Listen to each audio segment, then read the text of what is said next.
Salam sejahtera dan selamat pagi diucapkan kepada Dr. Azian. Nama saya Yo, bersama dengan rakan-rakan saya, Chong dengan Ming. Hari ini kami akan membincangkan tentang konsep alam Melayu dari sudut sejarah dan budaya.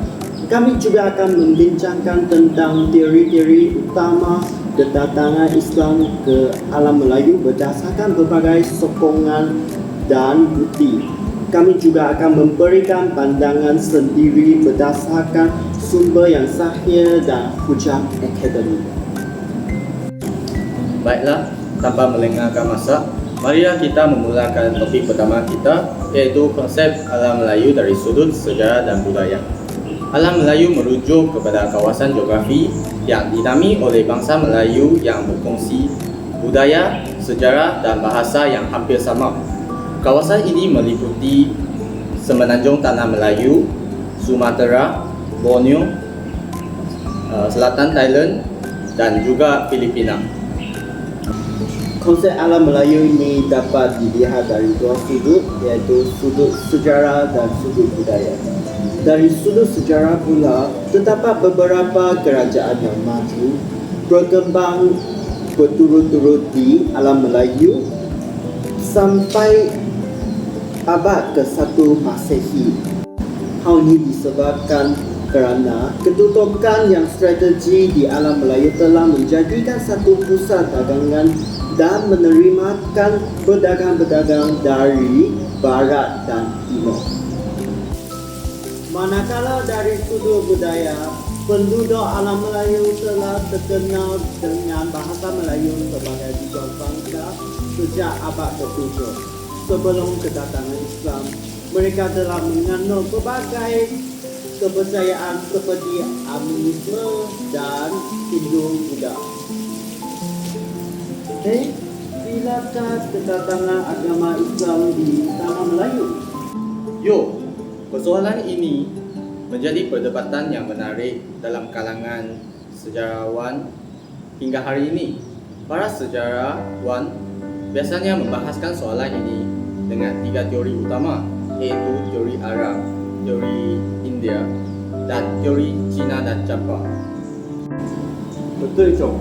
Teori Arab berpendapat bahawa agama Islam terus datang dari tanah Arab, khususnya Yaman dan Hadramaut. Antara tokoh-tokoh yang menyokong teori ini ialah Yahya dan juga J.C. Benlio. Bukti yang dikemukakan tentang teori ini ialah unsur Islam Sunni dan mazhab Syafi'i, tulisan Jawa serta catatan awal yang mengenai bahawa pedagang Arab telah berdagang di pelabuhan seperti Perak dan Pasar.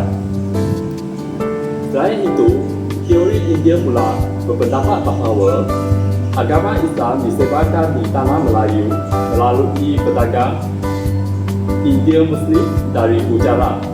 Antara tokoh-tokoh yang menyokong teori ini ialah Snob Bugroja dan juga P.W. Arnold. Manakala bagi teori Cina dan Jepang pula berpendapat Islam disebarkan ke alam Melayu dengan melalui pedangan dan pendakwah Muslim dari Cina.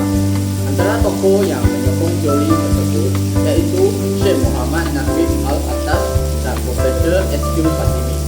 Menurut karya S.Q. Fatimi berpendapat bahawa Islam comes to Malaysia iaitu perpindahan secara beramai-ramai orang Muslim dari China disebabkan tanggapan penduduk tempatan yang menganggap masyarakat Arab Islam akan mengancam ekonomi dan keselamatan penduduk tempatan. Manakala bagi Syekh Muhammad Naqib Al-Attas pula berpendapat bahawa masyarakat Arab Islam telah berjaya berhijrah ke Kedah dan Palembang.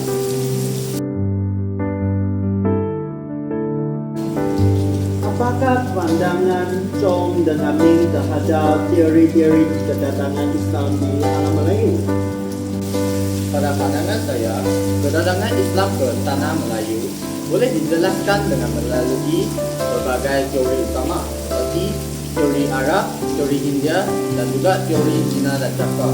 Tetapi saya lebih cenderung kepada teori Arab disebabkan terdapat banyak bukti telah menunjukkan Islam terus datang dari tanah Arab.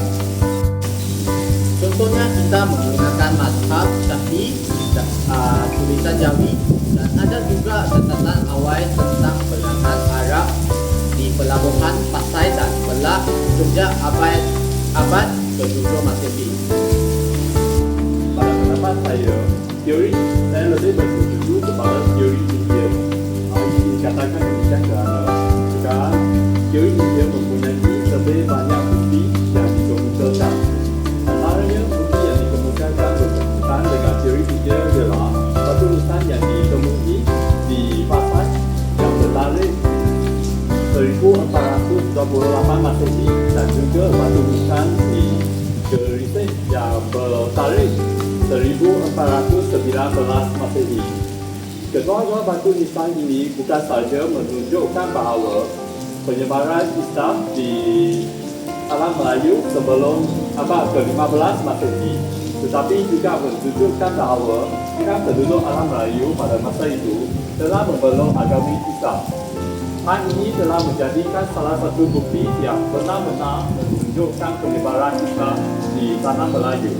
Selain itu, terdapat juga tokoh-tokoh seperti Noh Nugroja yang mengatakan bahawa Islam telah disebarkan di tanah Melayu melalui perdagangan India Muslim. Ini adalah podcast video kami pada hari ini. Sekian, terima kasih.